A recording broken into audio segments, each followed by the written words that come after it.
Welcome. You are listening to the Louie Minor Show. I'm your host, Commissioner Louie Minor. Today is July 2nd, 2023. Happy early 4th of July. We have a lot of things to talk about, so let's get started. Let's begin with the agenda for the Bell County Commissioners Court meeting for July 3rd. We are meeting on the 3rd. Start out with the invocation, then the Pledge of Allegiance. We have the consent agenda items. Consider approval of the minutes of the June 26th meeting of the Commissioners Court. Budget, personnel amendments, claims, accounts payable, payroll, restitution, jury pay. Consider amending FY23 budget to provide for compensation adjustments for the County Attorney's Office, resulting in an annualized budgetary return of approximately $318. And then item E, consider approval of a memorandum of understanding between Bell County and United Way Central Texas to enable the United Way of Central Texas to act as a standing fiscal agent of Bell County for declared disaster funds. Item 4, consider approval of a proposed location, design, and elevation site plan for the Village of Salado Municipal Building Project. 5, consider approval amending FY 2022-2023 Commissioners Court meeting dates by adding July 17, 2023 as a regular meeting date. 6, County Judge and Commissioners announcements. Then we have the workshop, which will be a light workshop immediately following the Commissioners Court or at 10 a.m. We have reports, updates from various county offices and departments. We have capital improvement project updates, the jail expansion, museum building, clean annex, and FY 2023 CIP plans. Then we have discuss designation of Bell County polling locations, and that is all of the business that we have on July 3rd, 2023. Well, let's start the show with national news. The Supreme Court issued a bunch of, I don't even know how to classify it, but yeah, they had some rulings this week. And the last one that came out was one that affected LGBT rights. The lawsuit, styled 303 Creative versus Ellenis, was pretty weird from my understanding of it. Now, this was about a graphic designer wanted to go into business making websites, but the designer was afraid because of her religious beliefs that she would be forced to design a website for a gay couple that would want to get married, and was concerned with that because there's a law in Colorado that you cannot refuse things like that. Same-sex couples, a protected class of citizens. So no couple asked her to do a website.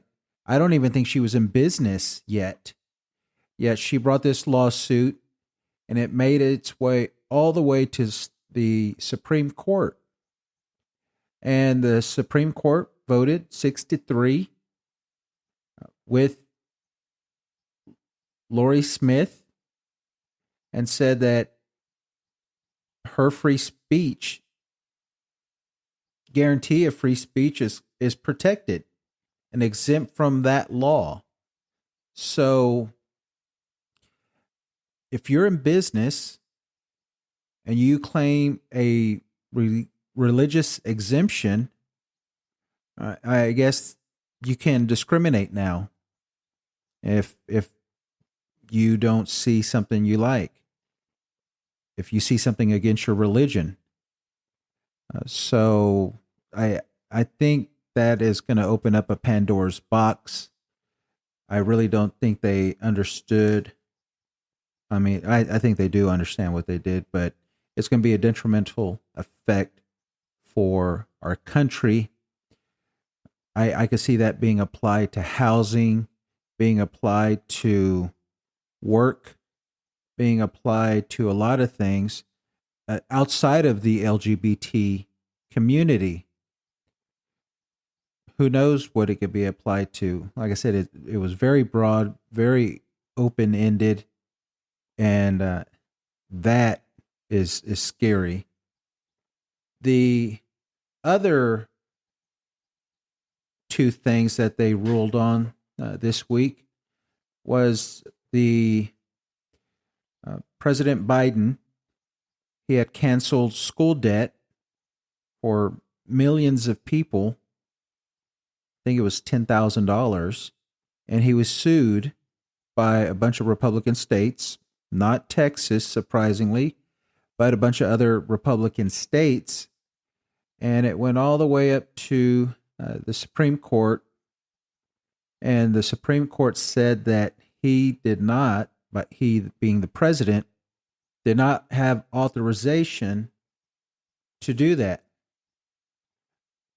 But he actually did. There was I forgot the name of the law. Oh, here it goes. The HEROES Act underneath that was passed into law after 9/11, and it allowed the education secretary to make changes to student loan programs. Emergency action. And this was done in response to COVID, obviously a national emergency. And the Supreme Court said no. So I believe the administration is trying to rearrange, revamp some of this cancellation of debt. I don't know exactly what they're going to do just yet, but I do know that they're working on something. Then the other thing that the Supreme Court ruled on this week was pretty much ending affirmative action in schools. So no longer will race be allowed to be a determining factor in school college admission. Now, the Supreme Court, have said multiple times that racism is over. I think that was something that was brought up when President Obama was in office. That look, a black president was elected, so obviously racism is over. And so yeah, I don't see how that is going to work. I did hear that, I believe down in UT here in Texas, that they have a top 10% rule, that if you graduated within the top 10% of your high school, that you will be automatically entered into the college. And they said that has allowed a lot more people into diversity into the school, into the college, into the system, definitely more than affirmative action. But it'll be interesting to see how that works if minorities in some of these competitive schools goes down, representation goes down. I don't know, but we will have to see. So that's kind of what's going nationally right now. As far as Supreme Court is weighing in, people are absorbing this over the weekend. That happened all this week. Those came out. So yeah, we'll have to wait and see. I do know that I heard calls again on the media to expand the Supreme Court. That was something that was brought up before, expanding the Supreme Court. It used to be bigger than its current makeup, and we were denied. By we, I meant the Democratic Party. President Obama was denied a appointment that happened during his tenure as president. And the same thing happened, I guess, with President Biden. If you remember, we had Ruth Bader Ginsburg passed away within a month or two of the election, and they passed and got that Supreme Court justice in there just about as fast as they possibly could, being completely hypocritical. That's one thing I'm noticing about Republicans. They have no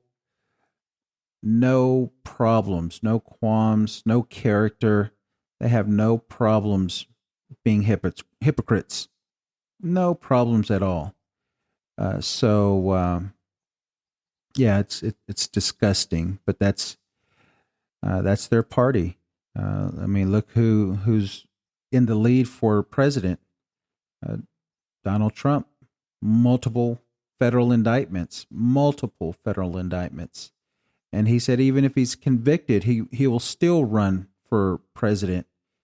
And so yeah, to me, as a casual observer of the other side, they definitely have a mess on their hands over there, and we have nothing to do but to shine light on it, give the people another choice, another direction of what our country can be and will be under Democratic leadership.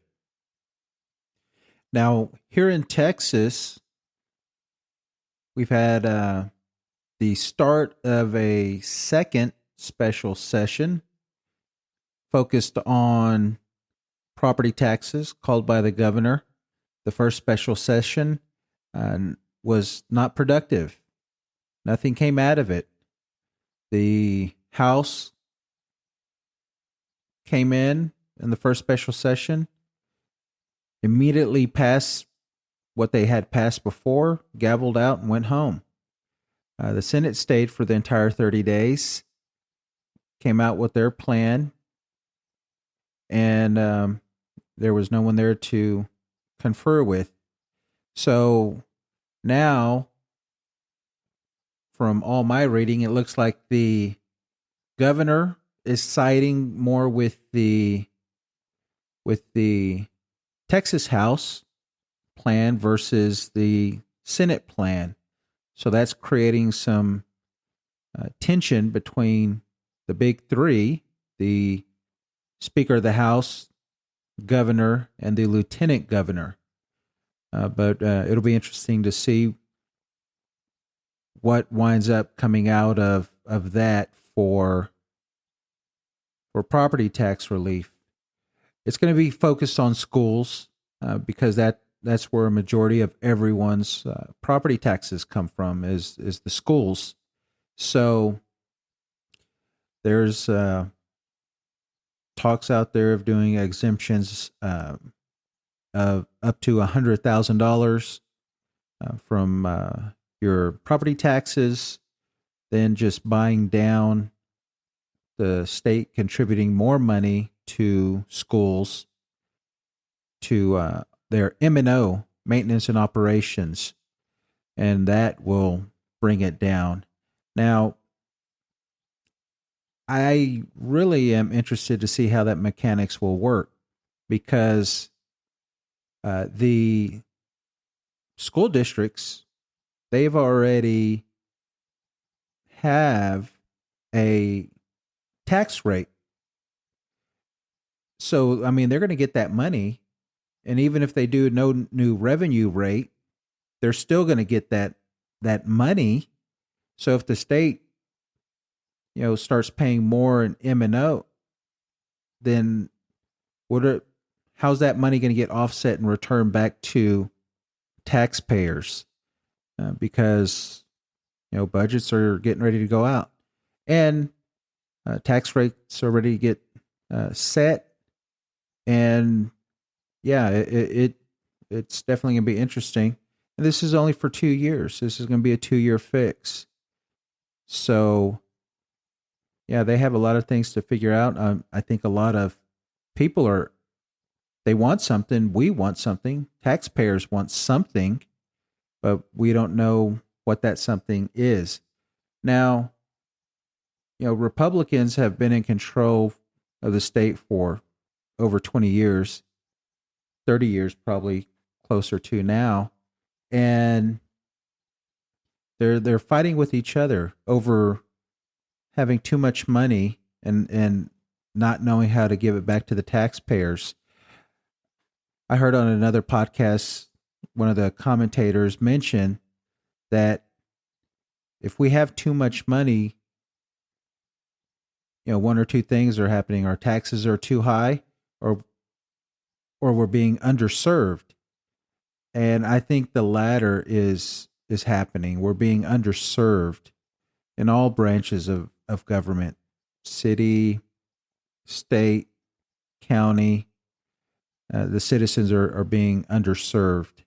There's ways to make things more efficient for citizens, and I think leveraging technology is a good way to do that. But we need to focus on those applications, and have that as a force multiplier for service to our citizens. We also got a heat wave going on right now here in Texas. I think today is the first day we had a cold front. So today is the first day that it did not get over 100, but I think it got like to 97. But there's an interesting article in the Texas Tribune where they're talking about all of these inmates in Texas prisons writing to families complaining about how hot it is in the prisons. Now, I think I've heard this before once or twice, but the prisons in the state of Texas do not have any air conditioning. So people are complaining, it's concrete, steel, metal.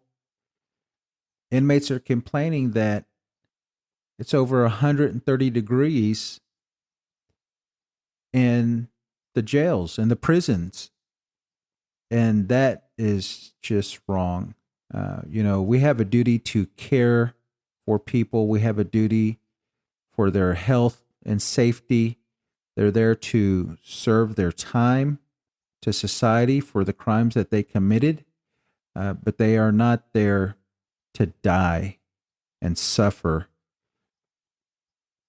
I forgot, I believe the report that I read said 11 people in the month of June have died in the Texas prison system. And I don't think any of them said a heat stroke. But when you have 30-year-olds, 40-year-olds dying of cardiac arrest, that just is not common. And that is probably spurred on by the excessive heat and no way to escape that heat. But yeah, that just sounds like a horrible situation for the employees as well. Could you imagine working in conditions like that? It's no wonder that we're not able to keep prison jailers employed, because, who would want to work in 130-degree weather in a dangerous environment like that, yeah, it just sounds like a recipe for failure. And I think that's what we're getting here in the state. So now we'll talk about what's been going on in the city of Killeen real quick.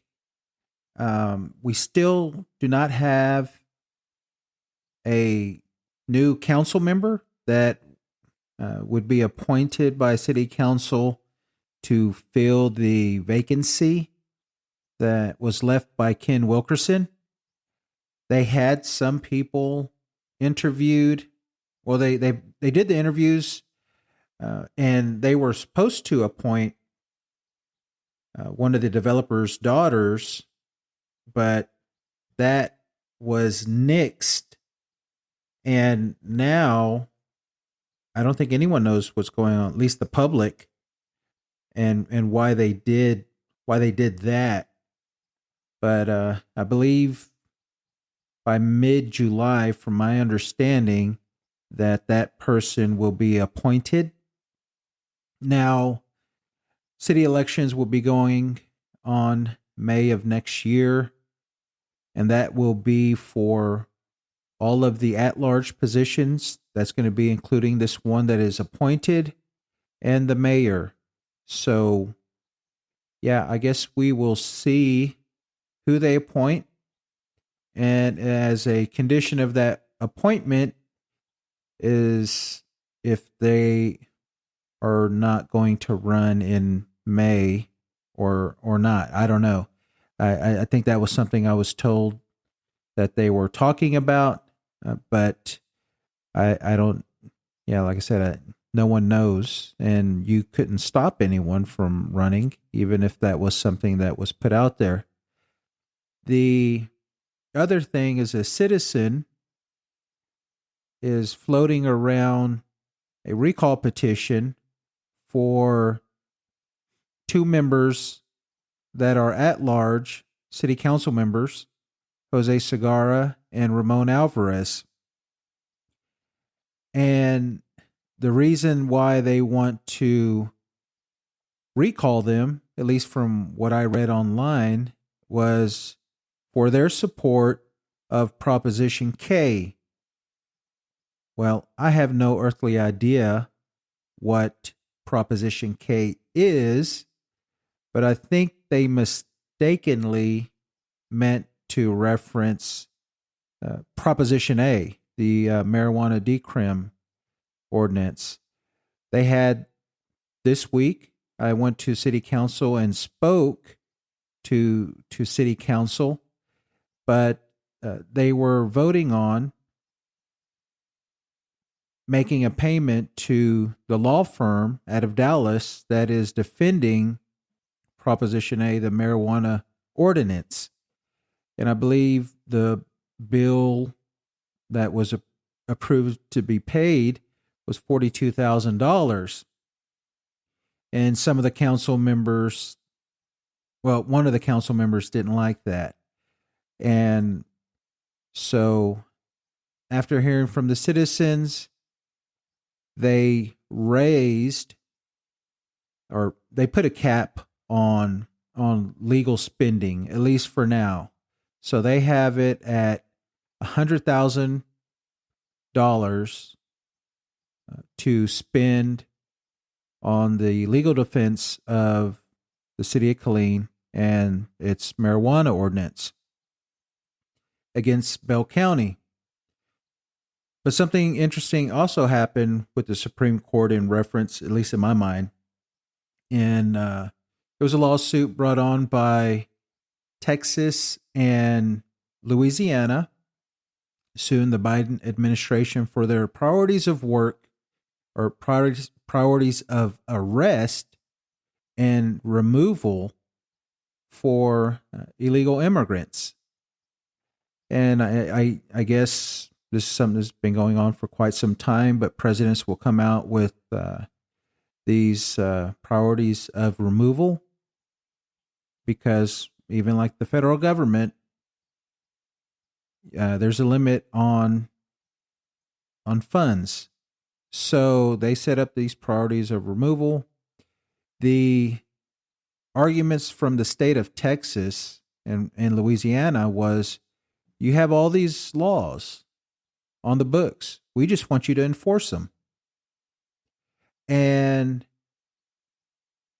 the state of Texas lost the lawsuit in a 8-1 decision at the Supreme Court that Texas does not have standing in the lawsuit, that it is totally up to the federal government, to the administration, to use those resources as they wish, to prioritize those resources as they wish, and that the state of Texas cannot tell them what to do.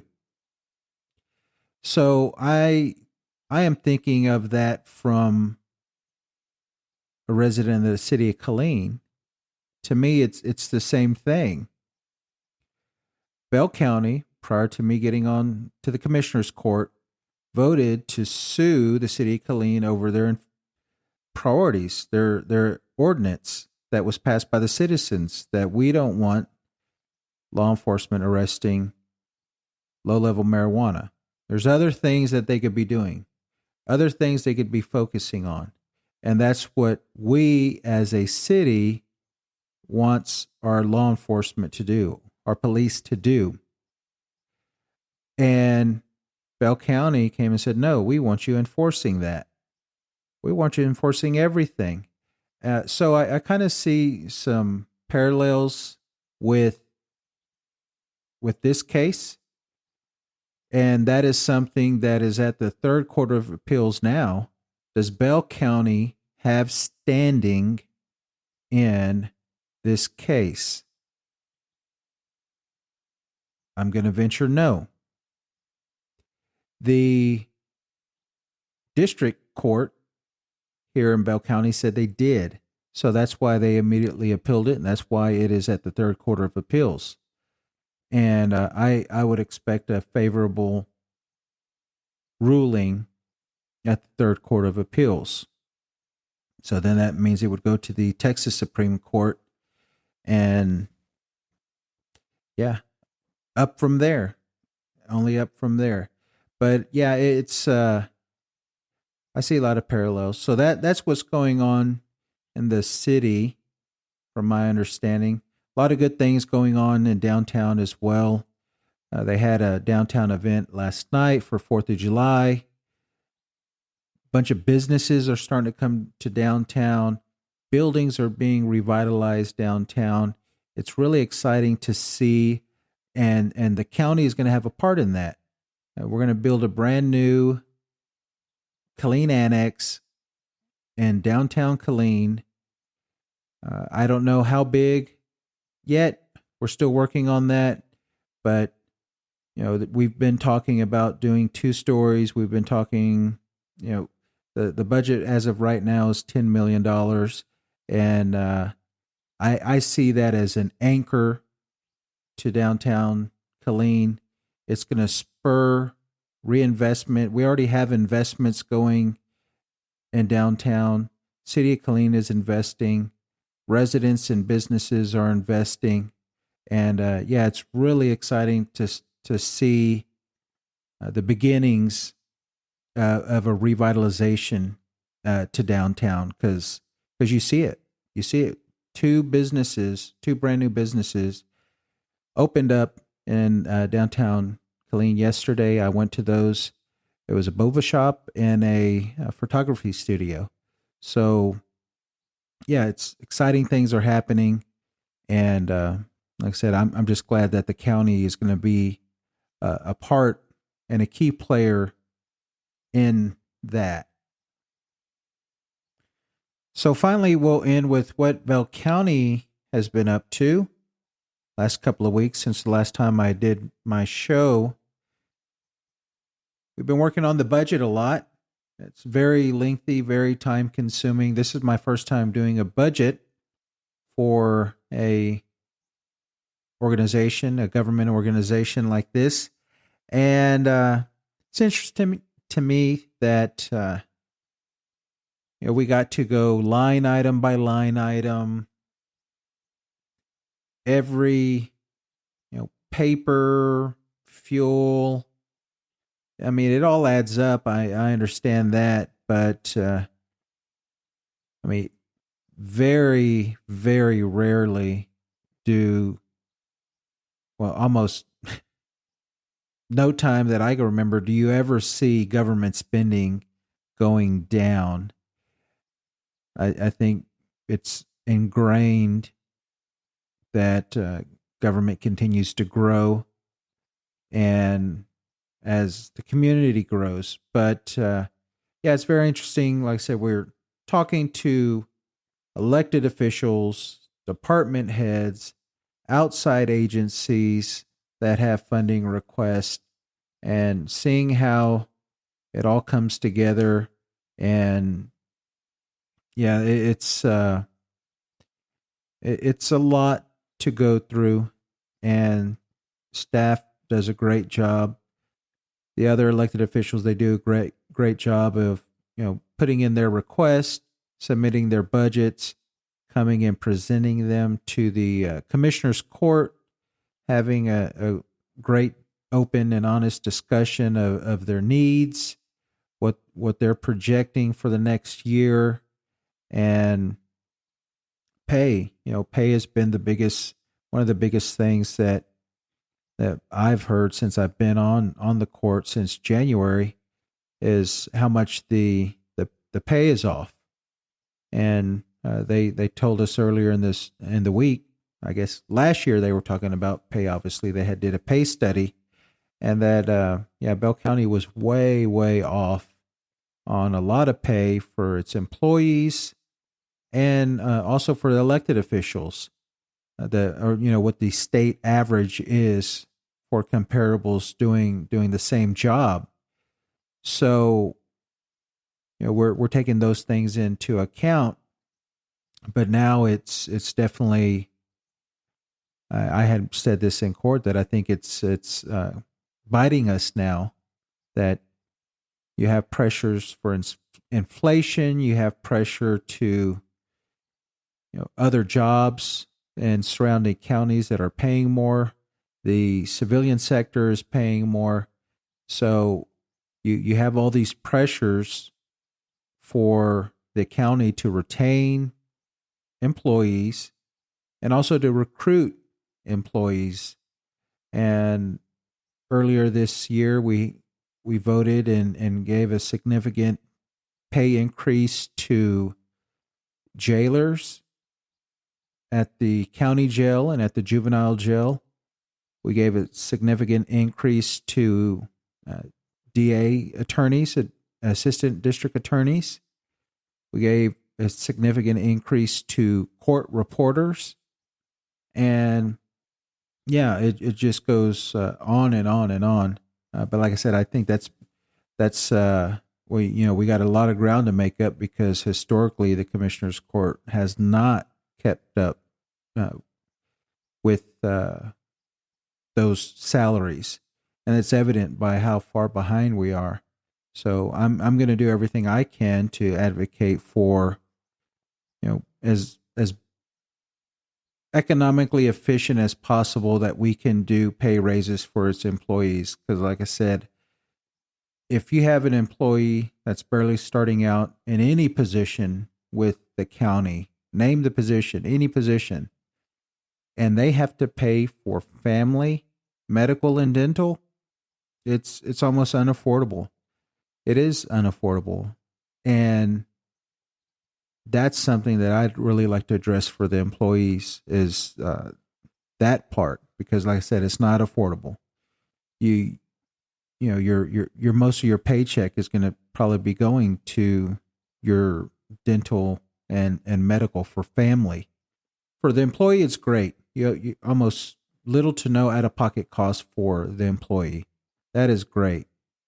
But for family, that's where the problem is. And if we have an employee that is single and they want to start a family, get married, and add their spouse, add their family to the healthcare, they I'm sure they get stuck sticker shock. And their other option after they see how much it's going to cost is to leave, find another job that is more economical than the county's job, the county's plan. So that's something that I'll keep on working on. And once we have a proposed budget, which I believe will probably be at the end of this month, we'll have something close to work with, and I'll be able to. I want to sit down and go through everything that I can with you, so you understand where your money is going. You're understanding what the county is thinking, because a lot of the videos that you see online with the courts and voting on stuff, most of the time, we've already talked about it in the workshops, and the workshops are not available online. They are available, but you have to request them. So, yeah, maybe that's something that I can start putting online for members of the public, because, like I said, it's not there now, but it is available. So, what has the Commissioner's Court been up to besides the budget? Well, I'll tell you. They've been busy. My fellow commissioners have been busy rewriting the employee handbook and the Bell County building and grounds use policy. Now, why would they do that? We just redid some of that stuff. The employee handbook, we did a little revisions, but I'll tell you why. They were mad and upset. And I mean, I got emails too, people upset that I had put a pride flag up in my office and a Juneteenth flag up in my office. Now, June, as everyone knows, is Pride Month in the U.S., recognized as Gay Pride Month. I believe maybe all over the world is Pride Month. But so I hung that flag up there. I also hung the Juneteenth flag in my office as well, because June 19th is important. The county did not recognize that holiday, and we finally did this year, fortunately. So I decided to put the Juneteenth flag, and the pride flag up in my office in the window so people could see it, because I'm proud of that. Proud for the county. And so people started complaining. They did not vote on the Pride Proclamation that I submitted, and they wanted those flags removed. And by they, I mean my other fellow commissioners. Now, it's no surprise that the other commissioners are Republican. I'm the only Democrat. I don't know if you know that or not, but just putting that out there. And so, they're definitely more conservative. They definitely do not support LGBT rights. And so, the Pride Proclamation, it definitely was. I thought it was going to be a big hill to climb, but if they treated it the same as they treated all the other proclamations that we've ever done before, then it should have been an easy proclamation, get it over and done with, and just read it. But that's not what happened.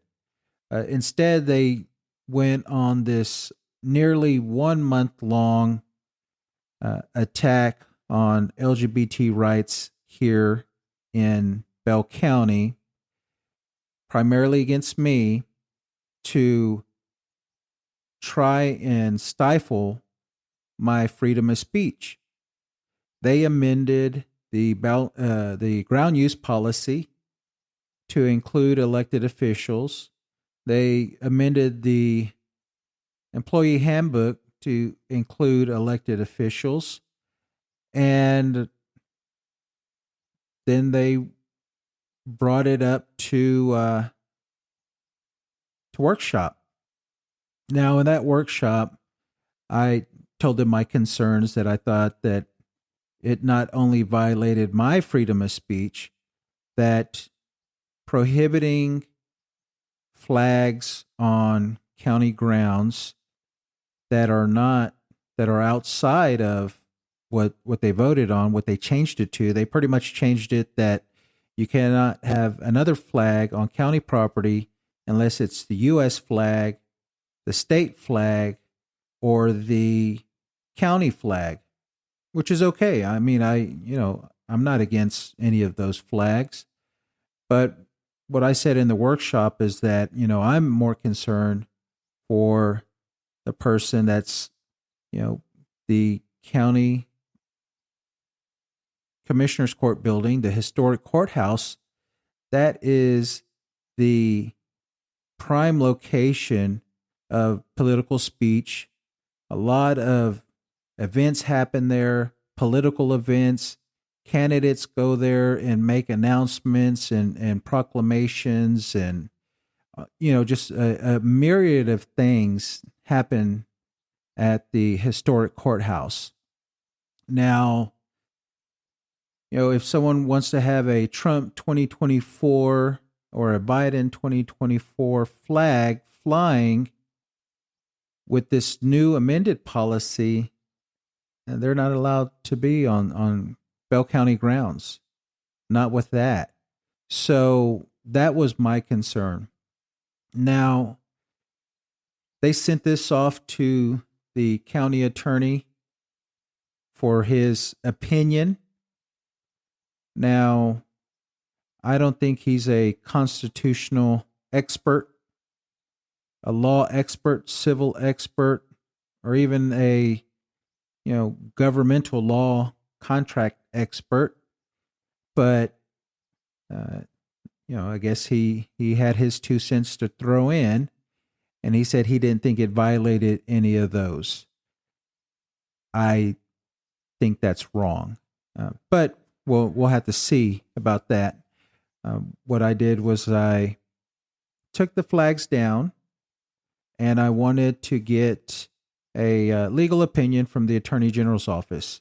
I guess the two questions that were brought up is an elected official, an employee, and that answer is no.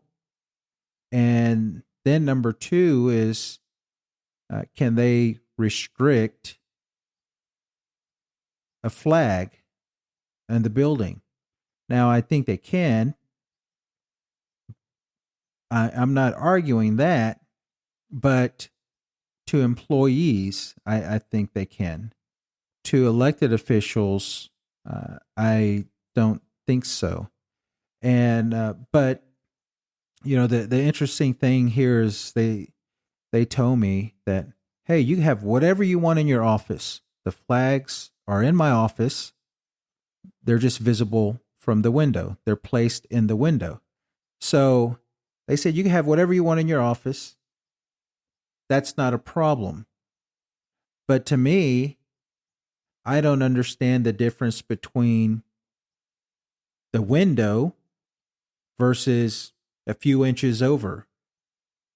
To me, there's not a distinction there. By virtue of my office, it's considered a public office, and they don't want a flag visible from the public.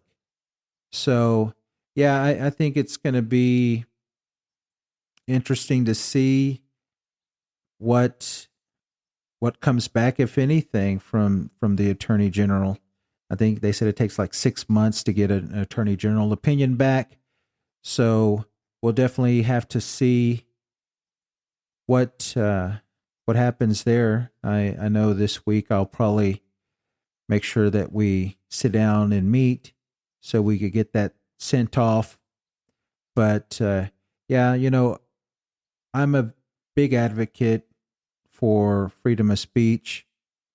That's why I went to join the military, to fight for our way of life, to ensure that our way of life and freedoms that we enjoy, we all enjoy equally, that we all have a right to them.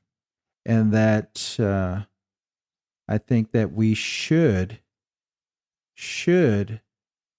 be able to have our freedom of thought, freedom of ideas, even though you may not agree with them.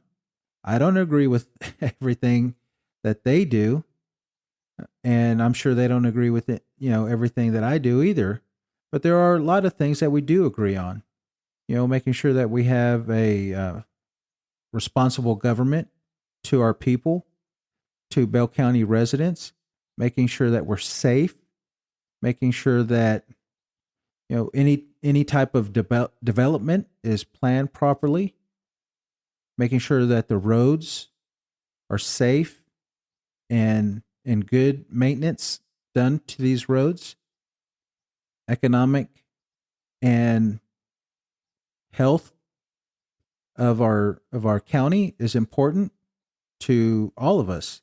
So it seems like it's more like the social issues that we disagree on. Like I said, I think a lot of the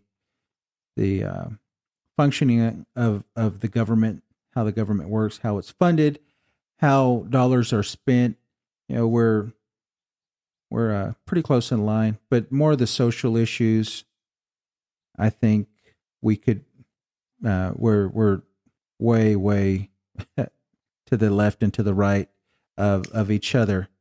But that's why we have a judicial system that is supposed to be fair and impartial, and they'll give us our marching orders from that. So, yeah, that's where the county has been doing. We're still working on the Killeen Annex, trying to get some plans finalized so we can get that out to bid and start breaking ground. That'll be exciting. I'm eager. Like I said, I mentioned it earlier. I'm eager to get that going. So I know 4th of July is coming up. So happy 4th of July.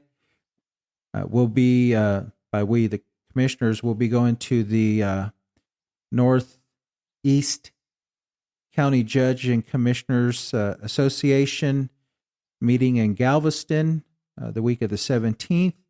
And then that weekend, down in Austin, they have the National Association of Counties. So I'll be going to both of those events. I'm excited to meet and talk with other commissioners from across the state and then across the United States. So that's going to be very exciting. And so thank you for listening. Stay engaged. Reach out to your elected officials. Let them know that you're listening, you're watching, and we will talk to you later.